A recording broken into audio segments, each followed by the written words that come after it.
So today I wanted to talk about some basic game development principles. Now, obviously, I'm not a game developer, but what I want to talk about is a very simple principle that isn't related to the technicalities of game development, but rather how to proceed once a game has been released, has been relatively successful, and people liked and appreciated it. So what you can see here is obviously footage of a game. This is Shadow of War, a forthcoming game that will be coming out in August. Now, I played Shadow of Mordor actually a few years back. I actually did a Let's Play of it. And it was a really fun game. And the reason why I'm showcasing this is I wanted to give you an example of a game that has no pretense to being anything other than it actually is. A fun game with lots of killing and abilities and powers, and a very interesting so-called nemesis system that they've expanded upon. And here's where the it ain't broke, don't fix it principle comes into play. The developers of this game found a fair bit of success with the first iteration, pardon me, Shadow of Mordor. It was super fun. I only played it once for a few weeks, and when I was done, I never picked it up again. But so what? It wasn't meant to be some great RPG epic. There's a loose story, but the story isn't terribly interesting. It's much more about what's going on with the combat, the nemesis system, the quote-unquote relationships you have with various orc warlords. And everything you've seen in the footage, or you can see in the footage, is a step up from that. It's an improvement. It's moving beyond what was in the previous game, expanding upon the things that were really good in the previous title and making it even better, presumably. And this is why I think you can trust this particular game to be good, because it's not trying to be something that it's not. Now, why am I talking about this? Well, the ain't broke, don't fix it principle is a useful principle when it comes to basically everything, but particularly with regards to game development. Too often we see AAA game designers trying to be experimental, expand into realms beyond their ken, only to see it blow up in their faces, not work particularly well, and not have the same reception that previous titles might have had, because they didn't simply expand upon the good, suppress the bad, etc. And this is a good example of a game series now, I guess, if you will, that it's just going to be fun. It's obvious it's going to be fun. I'd be shocked if it weren't. I'll eat my words and repent my sins to the Pope if Shadow of War, which I pre-ordered, mind you, turns out not to be fun. I think I'm going to have a blast playing it. I had a blast playing the first one. It was really cool. The combat, the story was whatever. That's not why you play it. I mean, you have fortresses and strongholds you can take over, which affects the region. I mean, it's basically just it's basically Shadow of Mordor 2.0 with a lot more going on to it.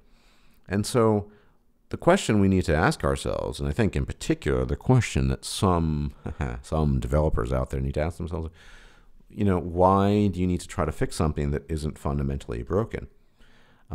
There was originally a very good formula for Mass Effect, which over the years, I don't want to talk too much about Mass Effect, but it's just so much in the news, has sort of just disintegrated.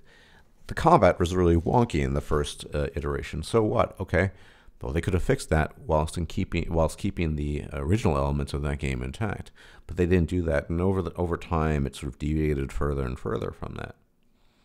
You can even argue you could see that with Bethesda. Remember, I had Dirty Weasel on a while back. We talked about, in particular, this notion of the voice protagonist. Now, this obviously was something brought about by popular demand, or rather, sort of trends in the industry. Every AAA title has a voice protagonist, so we need to do it too. But the silent protagonist never didn't work, as it were, in Fallout games or in Elder Scrolls games. It worked perfectly well. People never thought twice about it. People don't play Elder Scrolls or Fallout, for that matter, or have not historically in historical gaming, because there was some great voice protagonist. They played it for the variability, the flexibility, different kinds of builds, playing the game in a completely different way multiple times, particularly when mods come into play. And so the voice protagonist, the contribution of voice protagonist was not just negligible, but almost negative in a lot of ways. It forced you into certain roles. There were fewer dialogue choices as a consequence. Prices obviously went up for Bethesda. And so they shouldn't have done it, I think. And this is a consensus, I think, of many people. Cal at Dirty Weasel Media, Gopher's gone on often about how the voice protagonist was jarring. And it's certainly my view, too. And sad to see, I don't think it was never broken. So this wasn't a broken element of those games, both the Elder Scrolls and the Fallout series. But it's hard to see Bethesda getting rid of that now that they implemented it.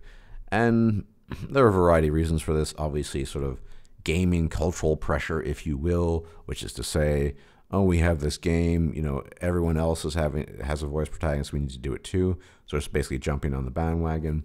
So as I said, sort of a kind of gaming cultural pressure. But also that would be tantamount to conceding that they made a mistake. That the hardcore fans of the series, I've always liked Fallout but preferred Elder Scrolls, so I'm kind of a hardcore Elder Scrolls fan, lore-wise, everything else. That is kind of, well, they were right and we were wrong. And you don't see companies doing that too often. And you could also argue, and I would argue here, I think, and I can offer arguments for why, that this notion of Bethesda expanding with multiple IPs, I think 5 different IPs, in an effort to become known for something other than they are known for. Elder Scrolls games and Fallout, namely, is not only overreach and overstretch, it's another attempt at trying to fix something that's not broken. There's nothing wrong with being a specialist who offers certain wares to a customer.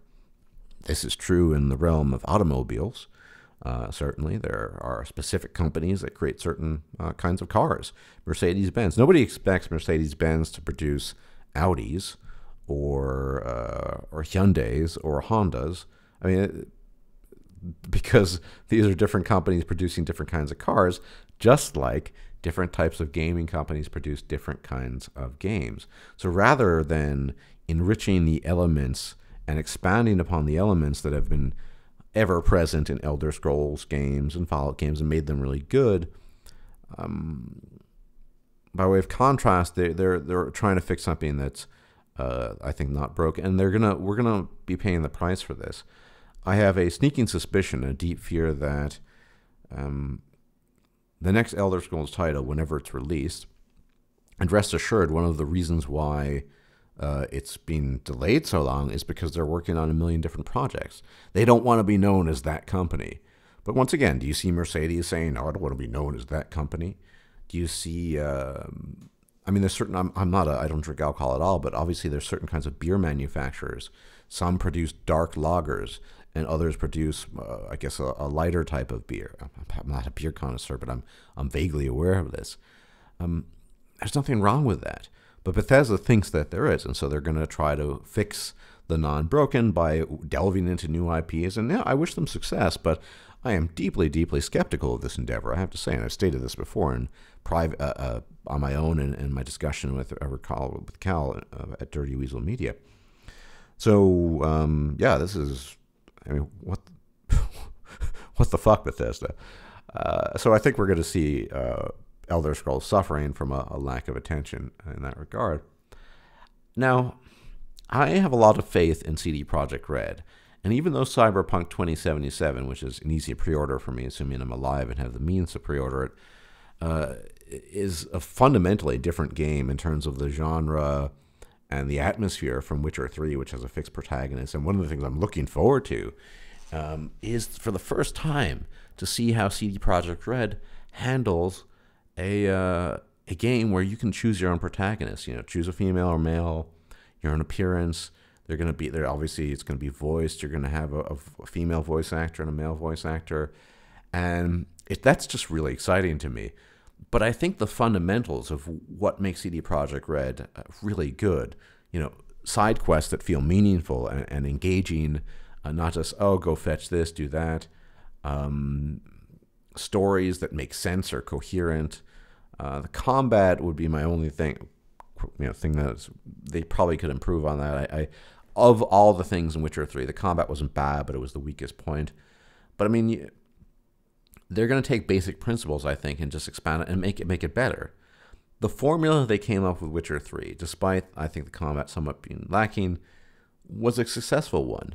And I think they have the wisdom and the common sense to realize that this is not the time to try wacky new things, but build upon the successful rather than trying to reinvent the wheel. In a lot of ways, what I've been talking about during this video has been the various gaming companies trying to reinvent the wheel.